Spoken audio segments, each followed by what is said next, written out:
একদিন এক ছোট্ট মায়াবী বিড়াল ছিল। তার কোনো পরিবার ছিল না। সে একা থাকত নদীর পাশে একটা পুরনো কুঁড়ে ঘরে।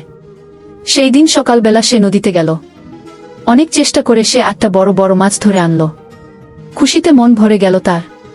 সে মাছগুলো পরিষ্কার করে মশলা দিয়ে রান্না করল। গন্ধে পুরো বনের প্রাণীরা লোভে পাগল হয়ে গেল। রান্না শেষে বিড়ালটি ভাবল, গোসল সেরে এসে শান্তিতে খাবো গু।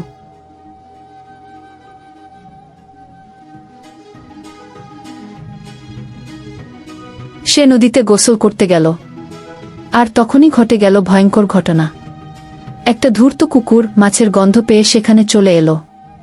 বিড়ালের রাধা সব মাছ খেয়ে ফেলল একাই।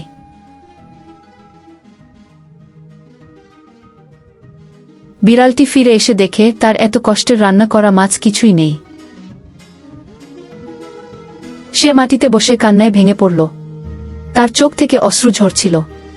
সে বলছিল, আমি তো শুধু একটু খেতে চেয়েছিলাম গু। বন্ধুরা, যদি তোমাদের মন কেঁদে ওঠে এই ছোট্ট বিড়ালটার জন্য, তাহলে ভিডিওটাতে একটা লাইক দিও।